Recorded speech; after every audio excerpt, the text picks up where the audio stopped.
audience, for joining us at another episode of Elisha Space. It is so great to see you guys again. I am really excited to have Josh and Heidi Case with us today to share their stories of recovery. Josh and Heidi also started a podcast called Sober.Buzz. The numbers are exploding. You have got to listen to this podcast that they have, and they just started another channel. So things are happening for them like on steroids. Things are exploding in their arena. So I highly recommend checking out their information. You will not regret listening to them. So I wanted to welcome you guys to Elisha Space, first of all. Thank you. And I am so looking forward. I've heard just a little bit about your story of recovery and what it took for you guys to overcome. So I'm really excited. And I've only heard like a little bit about how you guys even got together. So I think it's so awesome. So I'm really looking forward to learning more and hearing more about you guys' story. So I welcome you guys to Elisha Space. Well, thank you for having me. We're excited to be here. Yeah, thanks, Elisha. We really appreciate it. All right. So tell me about your story. Like tell me your story. You go. My story is, I first tasted alcohol when my grandma let me drink some champagne in Fullerton, California when I was about 7 or 8 years old. Then my other grandparents let me have beer when I was young like that. Growing up, my grandparents had a bar in their house, so I was always around alcohol. My parents didn't drink, but they'd have parties. My grandparents, and I'd be there with an open bar and stuff like that, and I'd sneak drinks. And then obviously with my friends in high school, I smoked a little weed. I kind of got into hard drugs when I went away to college. I tore my ligaments in my ankle. I was supposed to play basketball at Snow College, and got really depressed over that, and used crank for the first time, which actually turned out to be meth. I didn't know. I only used it a couple times, but that was the first hard drug I used. Other than that, it was pot and obviously alcohol.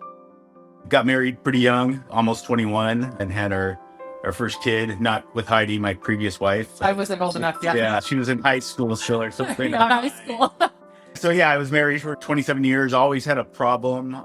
Pretended to be a Mormon for about 10 years, hated it. It was time to baptize my son. Yeah, I couldn't baptize him into a religion I didn't believe in. Left that religion. As soon as I resigned, I wrote a letter to get my name removed. As a whole process. Yeah. I was about 31 years old then. Really have had a problem ever since, except for a few windows of time when I stopped drinking back in 2012, 2013 for about 9 months. And then for about a year and a half in 2017, 2018. But I was white knuckling it. I was miserable, hated it. And then, a few periods of, a month or two here and there. It was getting progressively worse. Eventually sold a company to a global Fortune 500 company called NG, a renewable energy business, and became an executive there. Yeah, I was drinking at work. I was drinking after work, at lunch, just all the time. And obviously I was doing drugs whenever they were available. I never really sought out drugs, but if they were there, great. Why not? I ended up abruptly resigning there in July of 2023. My ex-wife had left, and I was left alone to my own devices. And I figured I'm burnt out. I've been working, traveling, doing all this felt like other people. And it was going to be the summer of Josh, which turned out to be about 6 weeks of me walking to the local bar and drinking all day long from the time they opened to the time they closed. Watching a lot of baseball. I love baseball. The Mets are my favorite team. I got to know the bar owners and the waitresses and bartenders very well there. But ultimately, it ended up me in my rehab for my first time at Cirque Lodge in Sundance, Utah. I went there for a month. When I got out, I thought, I got this. I just paid all this money. It's not cheap. It's a kind of a posh place. I ended up relapsing about 3-4 weeks later in France. I went to Europe for a 3-week vacation with a friend and lasted about 4 days. She flew back. I flew back. After I got back, I went right to the liquor store, started drinking. But the plan was I was going to go back to rehab, but I thought I'd drink that weekend before I went back, Why not? Lost hurrah, because I'm serious this time, right? Mm-hmm. So I went back to the relapse autopsy to the same place I went to before. Felt like I never left. Everyone there thought I had a better attitude and was much nicer. So there was an improvement. So there for 3 weeks, and then I signed up for Bumble like 3 days before I left. I had never done online dating before. Because I just met people at bars or work functions, whatever. Functions happen at bars too. Work functions at bars. Yeah, Yeah. there's a lot of that. And met several people that first day I was on. I got out on the following Monday and had dozens of conversations going, and Heidi was one of them. We whittled down the people throughout the night and it set up some dates throughout the week. We just ended up talking until 1 or 2 in the morning, probably. Yeah. Turned out she only lived like 5 miles from my house. That's cool. So yeah, I ended up going over there like 3 in the morning. And I had just written my life story regarding alcohol and drugs at Cirque. So, and she was working on like her kind of life story. So we kind of read each other our, summarized life stories. And then, for the first couple hours. And then, I don't know, there's some adult time maybe. I don't know. I mean, come on. Hey. Yeah. Exactly. Anyway, Right. It's so I okay. left in the morning, and I actually had two other dates that day. Yeah, Heidi obviously knows about this. Scandal. And I really liked her, but I had just met her. And so I didn't want to cancel these dates, so I went on them, but I ended up canceling the dates I had later on in the week. Mhm. So I go on these 2 dates, and then the next morning, because we're supposed to go out on Thursday, the next day. And I called her up, and I'm like, hey, you want to do something today? Yeah. And she had already called her mom and told her about me. Right. I'm not supposed to date anybody seriously for a year. I just got out of rehab twice. And Right. the first time it didn't work well for me when I got up. I'm breaking the rules. Gosh, breaking the law. Why don't I stop there and let Heidi tell her story up to that point? Because now the stories are together, merged, and will be things that she'll leave out that I'll want to bring up about her that'll embarrass her, and probably and vice versa. So Okay. so He's ready to get me back for a podcast that we just had. So yeah, he was tag teamed. Cassie and Heidi definitely. Yeah, you guys Put him on the spot. Yeah. Anyways, my story, I was adopted at birth. My parents could not have children. My parents, when I was born, were out of town in Asia, and there was a massive hurricane, and they didn't even know I was born. My grandpa and my Aunt Heidi ended up picking me up from the hospital. So right from the beginning, I sort of had that primal wound, the abandonment issues, the being ripped from the mother sort of thing. My mother and I always had a difficult relationship growing up. I was kind of the difficult child, We liked to butt heads a lot. And when I was young, we lived in California. I had a neighbor who I have to think that he himself had been molested or something because of how he would have known to do this to me. It was definitely more than playing doctor, and that went on for quite a few years, probably from kindergarten to third grade. So, quite a few years, and stopped once I moved to Utah with my family, which was a very difficult move for me, very traumatic for me. I felt like I left my brother behind because he was my nanny. My nanny was our next door neighbor, and he was the most amazing different guy. person. Different Different guy, not the one doing naughty Yeah. things to me. This man's exceptional. I love him very much. I still consider him a brother to this day. I've met him. Yeah. We had pizza. That was very traumatic for me. So moved to Utah, got bullied a lot. I was very tall. The kids like to call me the Jolly Green Giant because yes, your green shoes. Cool. And that I was wanna about the play. color of these sweats that I loved to wear at the time. Not wearing them to make fun of, right? Happened to be wearing them. Yeah, You so got it so awesome. I was moved into a private school. I was a big swimmer, could have gone pretty far with it and did not. I was sexually assaulted at the age of 15, about a week before my 16th birthday, by a group of boys. That was very difficult for me. And I sort of lost interest in doing pretty much everything. I powered on and kept doing other sports like volleyball and stuff through school, but swimming I really lost my love for. And so I gave that up. I fell in with the wrong crowd when I met a boyfriend at 16, the same summer that I had been sexually assaulted. And he's the one that introduced me to drugs and weed, and eventually, many years later, meth, which I had for the first time. I think I was 18-ish. I could be wrong, but I think he's about 18-ish.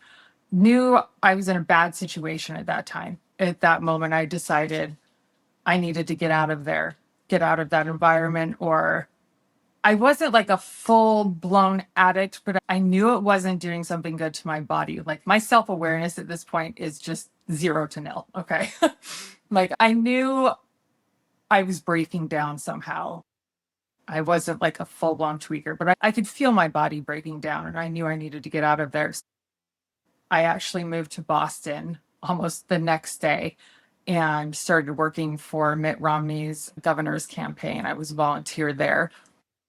Worked there that summer, came back to Utah after that, and ended up meeting my ex-husband. Our relationship was not great. He had been deployed in Iraq. I had a baby and was raising her for like 15 months on my own. Things were really hard after that. I felt he had sort of shut down emotionally, and I was kind of left alone to deal with emotions that I didn't know how to deal with either. After my second child, I was incredibly suicidal and ended up trying to take my own life. At that point, I was hospitalized for the first time and was misdiagnosed with bipolar disorder and borderline personality disorder. So at that time, I got my misdiagnosis, which I then battled for many, many years with a massive amount of medication thrown at me. Nothing ever seemed to work. I was in and out of the hospital sometimes 3-4 times a year with suicidal ideation, suicide attempts. I was having I had a very hard time raising my children while having borderline personality disorder, really kind of untreated. I was going to therapy, but just nothing was working.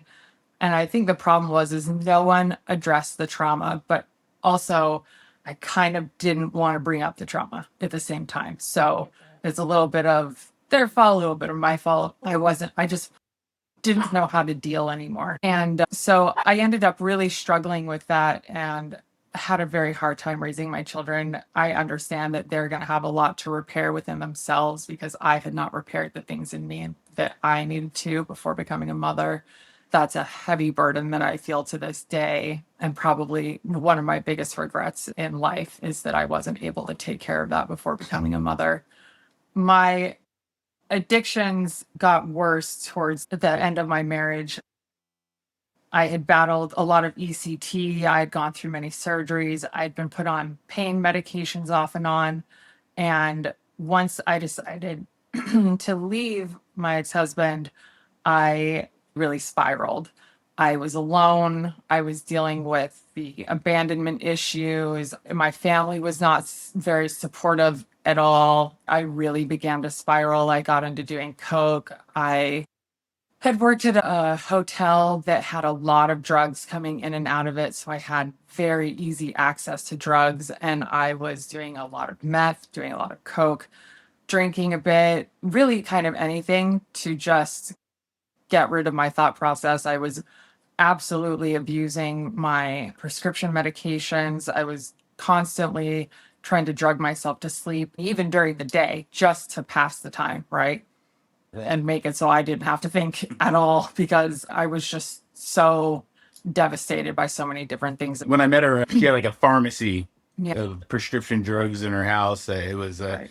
would have been great if I wasn't trying to get sober at that point in time. Like it was a lot. It was a lot of drugs. Like plastic bins full. Yeah, I'm not really Thank- sure, but I had been sexually assaulted right at about the time I left my marriage, pretty brutally, and didn't want to talk about it again. I tend to just absorb things and push them down and don't talk about it. And once again, I was hospitalized at one point after a horrible fight and a suicide attempt the night before with my ex-husband, and my children were there, and it was a big mess. And I ended up getting hospitalized again and was sexually assaulted one more time. while in the psychiatric hospital, I did say something to keep this guy away from me, and no one listened and no one helped. And it was really awful. And that hospital is kind of known for it. So it's an ongoing problem there. At this point now I'm feeling like, well, obviously, even if I do say something, like it doesn't even matter. Like my life doesn't really matter. I don't know how I ended up with the courage to get on Bumble, but I think I was just so lonely that I was like, You wanted connection. yeah, fuck it. I want a connection. I want to talk to adults and not just sit here by myself anymore.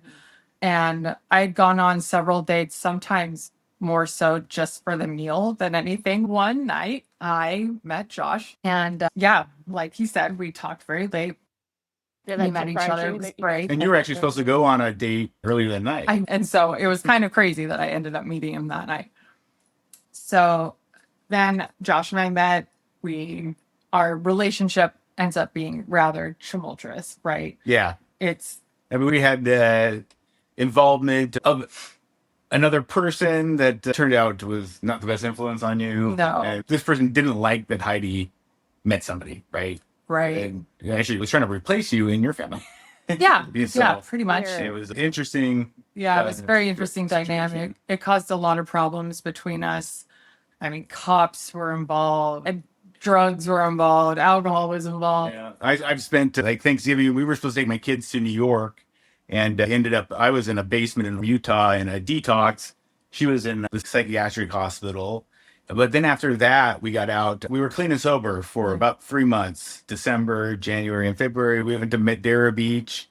It was the first vacation of my life where I wasn't working. I had nothing else to do other than just, no responsibilities. Right. And then we flew back, went out to dinner with my kids for my birthday, and went back to New York for Christmas and San Francisco in January, and a few other trips. And yeah, that 3 months was great. But then we were back in New York, and we bought some pot. Yeah, I'm a big chronic pain sufferer. And one of the ways that I would normally deal with it if I didn't have narcotics was marijuana use. I used pot quite a bit in my life, but I really didn't like it. When I was younger, I did, but as I got older, it was not my thing. But we got some, and I used that as an excuse to start drinking, of course. Yeah. I mean, why not? Things went downhill from We had a fight, and then we were sober again for another 3-4 weeks, and then we repeated that process several times. 3 or 4 times up until the time we went to rehab.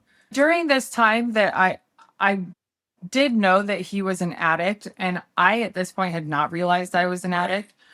And at this time, there were times that we would go to AA meetings, and it was there I actually realized I was an addict, and actually started admitting that I was an addict and realizing that I had a problem. So even though all of this is going on, there were times that I was like, oh my God, like I'm an addict. I need help. That Like- awareness can be shocking, Candid. It's like, what? But you can never convince somebody of it. They got to see it for themselves. Yeah. I knew I was an alcoholic for at least a decade, maybe more. But before I accepted it myself, no one's going to tell me otherwise, right? I eventually started admitting it. Right. But then after that, we were back in New York, and then we were flying from New York to Rome. And we had another fight, of course. So I ended up going to Rome by myself. And for like a week, I'm in Rome. Then we're talking during this time. We worked it out. Under Yeah, Rome. yeah, and it was great. The party continued. We did a lot of coke in Rome. And a lot of drinking. Yeah. But then we stopped by the end, and we're like, all right, we're done. Right. But then we got home. We were probably sober for about a month. Then we went to Florida because bought a house in Florida, my dream, and that's more to that story in a few minutes. We were in Florida for about a month. We go to Aruba for a week. We go to Key West. Yeah. But we're using Key West. Yeah, she didn't. We were there for 4 days. She had never been to Key West. One time I got her out. Yeah. But we I had was some so high. cod and with mushrooms. I really didn't use any of it. I was just drinking. And it's a good thing. I literally have no memory of that trip. Yeah, it was pretty spooky because you wanted to go out a few times, and like you really were fascinated with the bathroom tile. It was I do remember thinking I was stuck in an Instagram photo. Yes, yes. I was stuck in an Instagram photo. I'm like, wow, this bathroom tile and the way the pink on the wall. Hearing myself thinking this and being like, what is happening to me? So when she would fall asleep, I would go out. We were right by Duval Street, and it's like, well, so then we leave there, and then we get what we think is cocaine, just north of Fort Lauderdale. I'm not sure what it was. I'm really sure. And that kind of was my big wake up call, because we were willing to just put anything in our bodies at this point. I mean, nothing with a needle. I never did anything like that. I hate needles. So that was kind of a wake up call. We're sober. I'm drinking off and on. You're still abusing your meds. I'd stopped smoking weed. I'd stopped doing coke, but I was still heavily abusing my medications and basically playing like pill roulette. Like, let's see how many I can take. And if I wake up, all right. If I don't, that's cool too. So June rolls around and we're moving to Florida at the end of the month. She has a bad reaction with her medication and goes into psychosis, and it's really bad. I've never seen anything like it. It was I'll just say things happened where the police gave me a victim's pamphlet. and that was quite the. So she ends up in the hospital. I'm just kind of shell shocked by the whole thing. Then she's out like 4 days later. Actually, there was a couple days I just didn't. I didn't even take her calls because I was just like, what, angry, and like, what happened? Like, I didn't know what happened. Then you left a voicemail explaining how you were in psychosis. Right. And then I, Googled it because I've heard the word before, but I don't know. I mean, basically, you're doing things that you don't know you're doing. Right. I mean, you're just. Yeah. And there were a lot of things like with who you're contacting. It was just crazy, insane. I now understand what happened, and she comes back, and we go to Florida. But before we go to Florida, my divorce just goes through. So we're moving out of my house, and my ex-wife's around. We're all working together, and let's all go to dinner before we leave with his kids, with my kids, and let's just say it was my head was face down in my food. I was so high. Yeah. And he's like trying to pick my head up and like feed me food at a dinner table. Oh, and my ex-wife wants to sit by me, so I'm in the middle of these two. It's just very awkward. Awkward. She's looking at Tinder next to me. Heidi's face down in the food. And the kids are looking at the three of us like, what side of the table are the adults on? Yeah. Later that night when we're home in bed, I wake up and I look at him, I'm like, is it time to go to dinner yet? And she thought we had, and then when I told her we had dinner, she thought we had sushi. We actually went to a completely type of restaurant. So that was a fun night. And then we end up going to Florida. Right. I'm under control with my drinking until we get to Florida. You guys you're functioning, like you're handling things. You're amazing. I mean, I was an executive at a global. Looking in, it's looking like everything's okay. At times, people thought cracks. Yeah, and people were definitely really worried about us and like, what the hell do you guys think you're doing? So we get to Florida, and like, it's been my dream for like 20 years to move to Florida. My ex-wife, she never wanted to. We'd go to Florida a couple times a year at least, though. Tom Brady's last year, we went to see him play 6 times. So we go to Florida, we get there, and within 6 days, I get arrested for the first time in my life. And then pretty much the next day, I once again have a suicide attempt and nearly completed it. Woke up to the paramedics, doing the really rough sternum rub, which really hurts, by the way. They got me back, and I ended up spending several days in a psych ward where once again, I'm sexually assaulted. So the fight, I guess, the fight started. We had a deal when we got by the time we got to Florida, we both have a doctor and a therapist because we at least knew that we needed our prescriptions, and therapy I thought it was important. I learned how much more important it was during the summer at rehab. But we get there, I've got my appointment set up, and Heidi doesn't. So I'm the biggest procrastinator in the whole world. Actually, in rehab, I discovered one of my love languages is following through, and doing what you say you're going to do, especially on things. The deal was I didn't. So he was very angry. So, I'm like, have you done this yet? And because I even forwarded her my like links and stuff, and she's like, no. And I had been drinking a lot that day, and my mind broke. It's the best way I can describe it. I know what I did, but I don't remember making the decision to do it. And basically, I grabbed a bunch of stuff, furs that I got her. All of these beautiful couture items that we had just had like this huge shopping spree on Fifth Avenue, and all of it ends up in the canal. Well, not all of it. Some of his favorite pieces. So anyways, it's not my finest moment for sure. So yeah, I'm like on autopilot. I march up and down the stairs like 2 or 3 times probably. By the time this is over, all of my clothes, everything is all over the front yard, all over the backyard. We haven't unpacked. Yeah, we hadn't unpacked yet. So we just took boxes and like threw them over the rails, right? I know I did it, but it just seems like it was out of my body. It was just like my psychosis. I mean, like you were doing it. It was like I was watching myself do it. It was so totally disassociated. It was so bizarre. But then the cops show up, and I'm underneath the house is on like 10-foot stilts, and I'm in the carport area, and a cop comes over to me and says, "How you doing today, sir?" I go, "Fine. What's up?" Our yard is just looking like a tornado went off just in our yard. So yeah, he says he's gonna arrest me, and then I end up like thinking I'm funny, and I move my hands around so put the cuffs on, and I get put in the car. And long story short, I end up spending like 3 hours in jail. They let me out early because I think I was such a pest. I got on their nerves, and got out at 3 a.m, slept on a sidewalk until the bail bond place opened, filled out the paperwork, and then had an Uber come get me and take me right to the gas station to buy more alcohol. And then I get home, and I'm by myself because Heidi's there. Heidi's there. When I end up trying to kill myself. Yeah, so I go over, I start doing an apology tour around the neighborhood. And telling everybody I'm sorry. Hey, go to my neighbor Keith, who gave me moonshine that day, and I've never had moonshine. Thai moonshine. You drink the whole bottle. Yeah, that moonshine hit me differently than anything I can describe. And I think that I mean, no excuses here, but like I felt different that day. And I was drinking on top of it. But I go around and I apologize to everybody, and I see Heidi on the dock.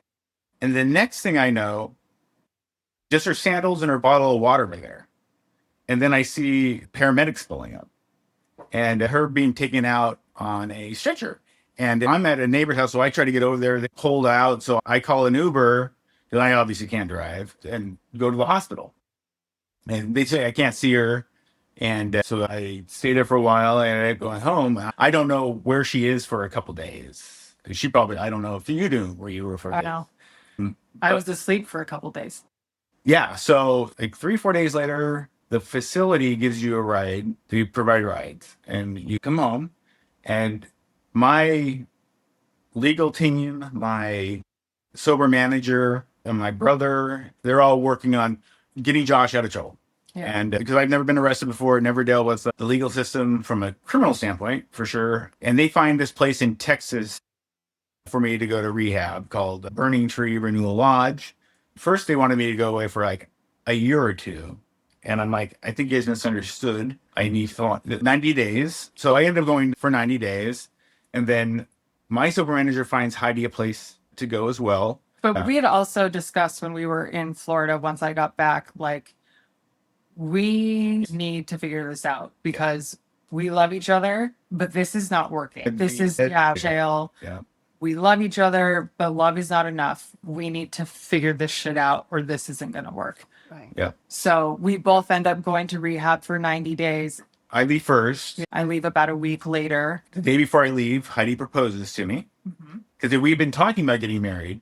Right. But we're both going away for 90 days, and you don't know what's going to happen. We're hopeful. Like my brother asked me, so what are you going to do if you guys don't want to be together anymore? Because I paid for part of Heidi's rehab, and he was really concerned because he was my power of attorney, and he's taking care of all my stuff. And I said to him, like, well, I hope it works out, but if it doesn't, at least we're going to be better people, I hope. Right. With going in with the intention that it's going to work out. Mm-hmm. Yeah. He's always been my biggest supporter. We may have been bad for each other at first because we kept triggering each other, but once we both decided to get sober, I feel like we've been each other's biggest supporters, and that has been everything for us. Well, and I think you discovered a lot in rehab and Oh. through therapy after that you gave you a different lens of what was going on in your life. Yes. Before you met me and after. So in rehab, what changed for me was I learned about codependency. I was given a book, Codependent No More. And we read it at the same time. Apparently, I got it 27 years earlier from a therapist. My ex-wife told me after she kind of read this book, and I don't remember this, but I guess it. Apparently, he didn't read it the first time. I did not read it the first time. I read it this time, and I literally thought the book was written about me. Yeah. I could see how all my relationships in my life were wrong. They were transactional. I was trying to control situations. I had expectations that I shouldn't have. I was constantly miserable because nothing ever met my expectations. I never lived in the present. I was always worried about the future or thinking about the past, how I wish something went differently. I had some sexual abuse happen to me by a male babysitter when I was young that I really never dealt with. Bad relationship with my father I never dealt with. I was able to deal with those things over the summer. I still work, I still have therapy, but like over the summers, a lot of stuff really came together for me. I learned how to live is what I like to say. Before I was counting down to death, basically. Now I'm excited to live. I did have a suicide attempt. That was kind of a wake up call for me that I'm glad it didn't work. Because I was disappointed that I woke up in the hospital. But looking back after I discovered these things in rehab, I'm like so glad my daughter and her friend Tasia found me. I guess you want to talk. You talk about your rehab now. So I went to rehab in Utah at a place called Aqua Recovery. There, I really concentrated on the trauma that I had been through and doing a lot of EMDR therapy and internal family systems therapy. I actually had 2 therapists while I was there. So I did sort of like an intensive and was in therapy pretty much every day doing one or the other. And it blew my world clean open, or at least it began to. But it was transformative. I started seeing that there were different types of trauma that were going on in my life and going on for quite a long time that I really wasn't aware of, but obviously my body was. I mean, like, there were things you told me that were going on in your life with like people in your life that you thought were normal, and I was like, that's not normal. You mention any if you want, but like it was just like, no, that's know. Well, obviously, the way that I was for the entirety of my marriage, my body recognized that these things were not normal because I was not functioning. I was laying on the couch. I was not a mother to my kids. I was yelling all the time. Couldn't even stay within my body. I was constantly dissociating. I could not function.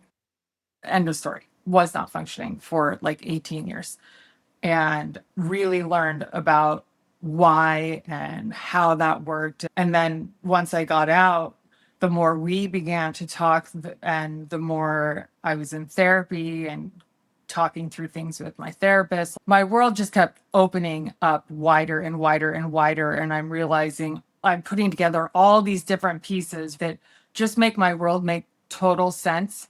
He even said like she told me all the same stories before we went to rehab, told me the stories again after rehab, and it was the stories were the same, but the storylines were different. Like it was like she was just seeing things differently, and then like the timelines, like before she couldn't like it was like because I have a very difficult time putting timelines together, remembering at what age I did what. I have a very bad memory because of all the electric shock therapy I went through. But why you were in rehab? Thinking to myself, that's a lot of trauma. But why she was in rehab? She got Steven Johnson's disease because she had a misdosage. She almost died. Well, I didn't almost die. I could have. I could have. I got Steven Johnson's disease after it's 1 in a million. Yeah, after a hiccup in a medication that I was taking, a normal mood stabilizer, Lamictal, that is known for possibly causing this rash that just normally makes you end up looking like a burn victim and you die of dehydration and basically skin exposure and all of that. Luckily, the rash was caught pretty early. I knew I had been on that medication and that that was a possibility. So we stopped it all immediately. And the concern was, you're bipolar, right? Like, you're not going to be on any of these medications now. Everybody's worried. They're like, well, I guess we're going to see how this goes. Everybody at my rehab is worried. Yeah. Everybody's worried. So weirdly enough, you have bipolar, right? You should be thrown into like mania with like all of a sudden not being on your medications, or at least into seriously deep depression. I start getting better. I think this is a part of why the story's kind of changed, or the angle of the story has changed, because she was clear-headed and she was remembering more detail. Yeah. Like my whole world was like opening up. I mean, the whole thing was really almost kind of spiritual, right? I mean, it was like my brain lit up. It was back online, back functioning, because it hadn't been for like, 20 years. I saw glimpses of this the first 9 months. Probably felt like you were waking up from a... Yeah, I felt like I was finally waking up. Like my brain got a computer reboot and someone had turned it off and turned it back on like an iPhone or something. But like before, a lot of times she was just kind of, I would say he's just out to lunch. Yeah. Like, I mean, she was there, but wasn't. But like, I get it. But but after, I mean, she's alert all the time. She has more energy. She remembers things much better than before. And it seems like she's remembering things that, lost memories, and not the ones from ECT. But probably not even those things with your kids that you probably didn't. Yeah, it's hard though, because a lot of that time was ECT, was the electric shock therapy, and I lost a lot of my short-term memory for that. So things just never even got stored. But I do remember more. It's just that there are certain time frames that like are just gone. If the therapist you got out, the first meeting you had with your therapist, out, I mean, he coined a phrase that really struck us. He said, "It sounds to me like you've been medically silenced for the last 18 years." I've never heard that phrase before. Right. So that was a huge wake-up call that like this huge mistake could happen in the medical field, right? And how badly it could affect someone's life, my life in this case, by just not being on the right medications. And really, I stop and wonder, like, and Josh asks this question all the time, like, why didn't they think to ask you what's going on in your home life? Like, why did they never stop to think that? Well, and also, like, they never even encouraged us a second opinion. Right. They just sort of gave me this diagnosis and sent me on my way. And you were only at that hospital for like 3 or 5 days, right? Yeah. So in that 3 or 5 days, changed the trajectory of my next 2 decades. Yes. Yeah. Absolutely did. Yeah. I mean, it worked out for me because I'm with you. But, I mean, it's just, it is, just sad, that could happen. Right. But now that we've been out for a while and we're both clear-headed, we've been able to start projects that we are really passionate about. Yeah. Where like our whole life is on like this completely different trajectory, and it's been amazing. Yeah. I mean, it is frustrating that pretty much nobody wants to acknowledge you don't have bipolar. It is extremely frustrating, but I'm frustrated with you. Who makes that kind of a mistake? Yeah. And the thing is like, I've had other psychologists, psychiatrists, therapists at that time, throughout those time periods. But it's sort of like once that label's slapped on you, they kind of don't really think to question it very much. I think that was also like just this huge problem, is like more questions need to be asked, more in-depth interviews need to be had. And there are certain questions that are so easy to ask that would have sort of blown this whole theory wide open. Well, I mean, if anybody's skeptical, the proof is you haven't been to a mental hospital in 15 months, and she used to go 3-4 times a year, and she's been offered medicine for a year now and has not tried to commit suicide. Wow. No suicidal ideation. And you were trying to do that sometimes multiple times a month. Right. You know, And I dealt with so much of my trauma that like my therapist now say you don't even meet the criteria for borderline personality. she has a letter. That is amazing. Yeah. Therapy is amazing. It will do so much for you if you let it, if you really trust the process. And also if you get the certain type of therapy that you need, because for so long I did just like some talk therapy, right? And that just did not help. That wasn't what I needed. I needed to go back and rethink how all those traumas affected my life and had to relive them through EMDR to just sort of re-regulate how my body can see that. Heidi's had a much more, I guess, complicated life than mine, but now we're both sober, so that's all that matters. Yeah, And absolutely. you've turned things around with your podcast and all of that. Josh started the company Sober.Buzz back in, when did you? So I guess We spent a lot of time sitting on our couch, basically in our underwear after rehab, Just watching taking movies, just taking it really slow. figuring out how to live sober because that hadn't been done in decades. When I first went away to rehab, I started posting on LinkedIn because I just abruptly resigned from a global Fortune 500 company. So people are going to wonder what happened. Where did he go? And I wanted people to know my story, not rumors. So I started posting on LinkedIn, like, yeah, I'm in rehab. I'm struggling, but I also post when things are going well. And I did that, with you, even though we knew each other. I got quite a few people would encourage me. A lot of them would reach out saying they had problems, have problems. So it kind of gave me the idea for Sober.Buzz. And, it was really just going to be an Instagram page at first. Right. And I actually, in the past, had been a big mental health advocate with my struggles throughout my lifetime with it. So his ideas of like posting some stuff online really rang true to me. Cause I used to raise money for NAMI and do the walks when I lived in Utah. I would, a bunch of different service things that I would do around mental health, and then always online. I was always talking about it, which is crazy because you would think other people would have been like, what's the matter with you? Because I had some real dark shit going on online.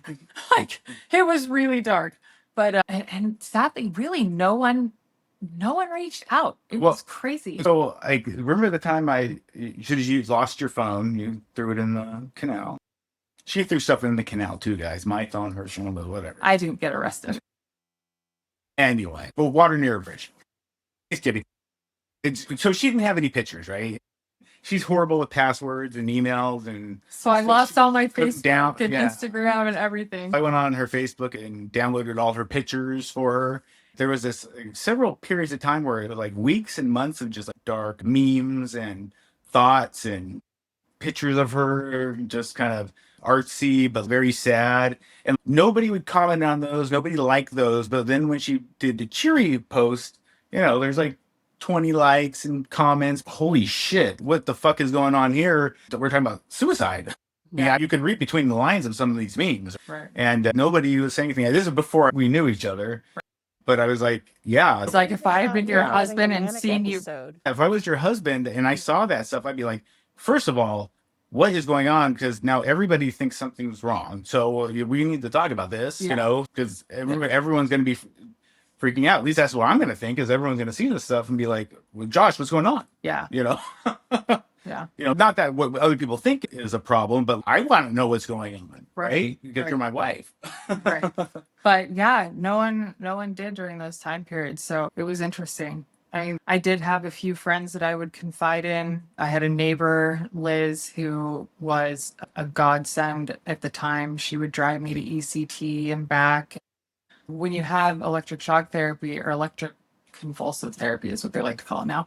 I didn't even know they did this still when I met her. She told me this. I'm like, seriously? They do this? Yeah. Like, so she basically babysat me every other day and took me to my appointments and stuff. And she was very, very aware of the struggles I was going through, and was probably one of the only people in my life I felt like I could truly, truly rely on and not be judged, and not, well, why aren't you like being an active mother? It's great. She really, really was. So I'm posting stuff and I get 100 followers, 500 followers, 2,000 followers, 4,000 followers. And Heidi goes, well, I can make some stuff for you too. Because Make it look pretty. I've got a logo I made or had designed, and I'm just putting thoughts on the logo and posting them. And so she starts doing that, and 4,000 turns into 10,000 on Instagram, and then 15 and 20. And then we started getting contacted from podcast companies about doing a podcast, which I had thought about, but I thought it was years away. Right. And I also thought like $20,000, $25,000. We're at 26,000 followers now on Instagram. Right. I thought that'd be like a year or two until we got there. Yeah. And now we have that. We have 35,000 followers on our YouTube channel. We got on Facebook. It's me, my personal Facebook. Facebook's weird, but where people follow. Yeah. It does. We have TikTok. We just started a couple weeks ago. We have over 3,000 followers there. LinkedIn, 23,000 followers. We got 43 countries we have followers in. We've had articles written in like 5 different languages. So we've really struck a chord, I think, with people. Right, to blow up like that in the podcast world. Yeah, that's what we've heard. Yeah, we were told that. So Yeah. we're kind of like, really? Yeah, so As I hear story, it's raw, it's authentic, it's real, and you feel hope from it too.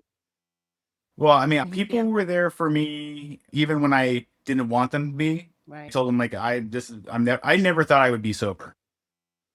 Before I went to rehab last summer, I never thought I'd be sober the rest of my life. Now, I'm not going to say 100% guarantee because we're not supposed to do that, but like I don't see myself ever drinking again. Just thinking about it Kind of makes us kind sick. of turns my stomach. It's like I love life now. Mhm. Before rehab last summer, Nothing to escape now. yeah, before last summer, I was like a prisoner in my own mind. And now I don't worry about the future. I don't worry about the past. The stuff that used to live in my mind that I would think about every day, it doesn't happen anymore. So it's And totally some of mine, it still lives there a little bit, but like I know how to sit with the feelings. yeah. Right. So like I'm not afraid of my feelings anymore. And I know that I've gone through some really hard feelings and none of them have killed me yet. So all feelings pass. Happy ones, sad ones, angry ones. They all pass at some point and life goes on. And I would say like one thing that I'm getting really good at is like throughout my life, I've had so many arguments, right? I can't tell you what the arguments were about, Right. even the next day or 2 days later. So like, I mean, so many of our Yeah. arguments, we could not tell. They were huge. They blew up. It was gigantic. yeah. So now I remind myself of that.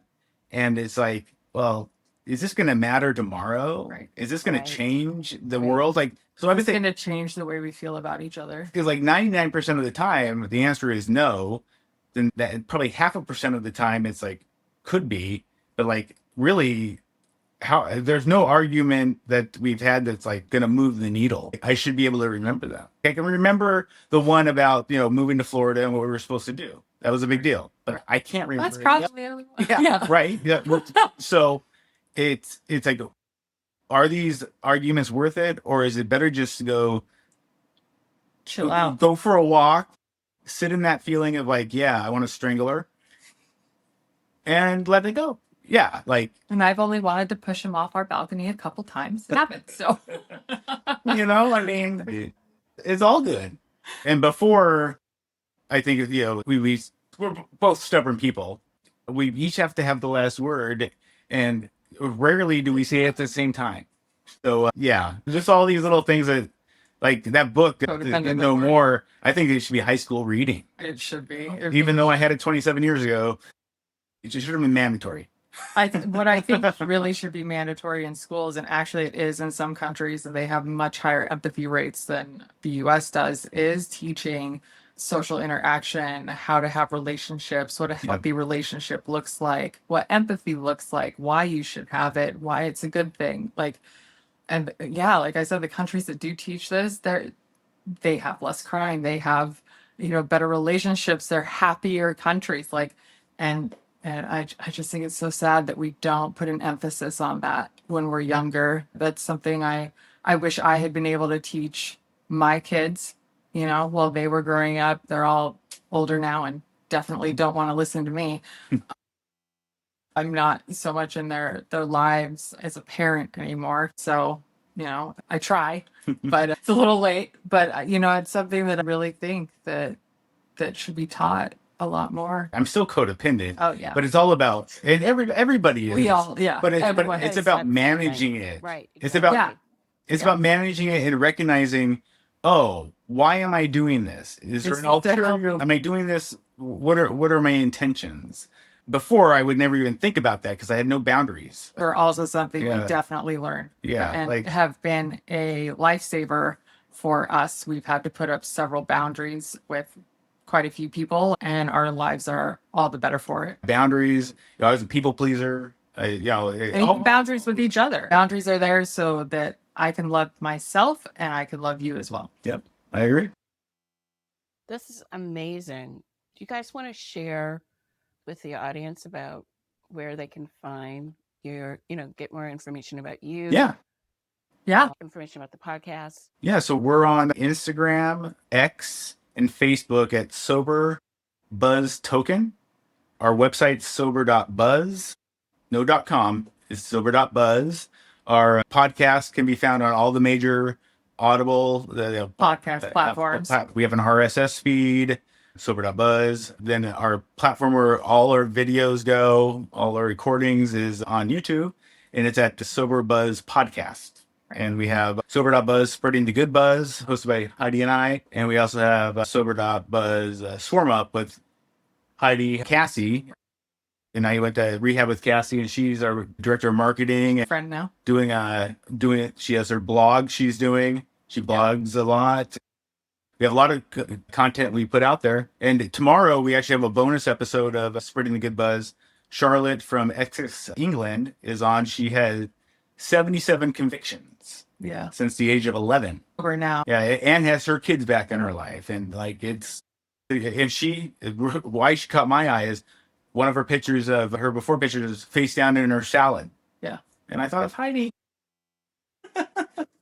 I'm like, these girls are going to get along from across the pond. Yeah. And if you want to see the really animated story of Josh arrested, there's a short up on our YouTube, and it's quite fun. The episode dropped today at 1 o'clock. So you can watch the whole episode of the Swarm Up where Heidi forgets when we got married, and we just got married a week ago.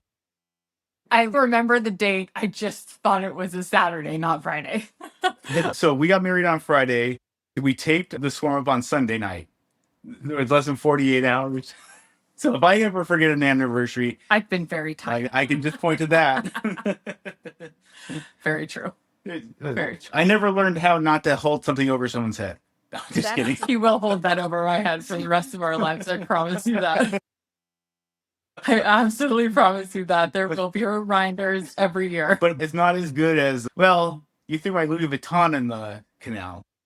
He threw my Louis Vuitton bag and Dolce & Gabbana belt. They get the point. So we can laugh about it now. That you guys Plus, are he on the rebought other all side, and that you're like, your life is completely different. And Heidi, I'm really glad you're here to tell your story. I'm glad that she's here. Well, and Josh had some close calls. Yeah, and I'm glad I'm here. And I'll tell you this, the difference, I have 3 adult kids, 28, 25, and 20. And, my relationship with them is different now. They were the adults before. Right. Now they're acting like kids when I'm around. Before they were like, oh God, how much is dad going to drink today? They're always worried about that. And we're worried about that. But luckily, I have really great kids. They've never abandoned me. They've been upset with me, but they've always been there. So really appreciate them. Yeah. So. Mine need a little space. I talk to 2 of them quite often, and our relationship's really good between those 2. But I have 4 kids, and the other 2 are not so ready yet. And it's very understandable as to why. So I'm good. And they're younger. Much younger. My 2 oldest, they majored in psychology, and so they had some understanding of what we've gone through and stuff. Right. And yeah, I'm just glad about that. Well, Heidi, thank you. And Josh, I want to thank you guys for joining us. Sharing your recovery story. It is an amazing story. Appreciate that. Please take out the time to listen to and participate in their podcast. This format. Yeah, okay. That's every Friday at 1 o'clock, and then Spreading the Good Buzz is every Monday and Thursday at 1 o'clock Central. Okay. And then we post other stuff too, shorts and us acting goofy, getting Botox, and talking about the WNBA and their recent problems. You know, Hilarious. so some of it's not safe for work. The language, but it's funny. Yes, I'm sure it is funny. I want to thank you guys for joining me on the show. Audience, Well, thank you. please Thank you. follow their information. You'll see it on the show notes. My hope, audience, is that you hear them in the purity and the authenticity within their stories, that you're able to pull some things that are helping you and your healing and recovery.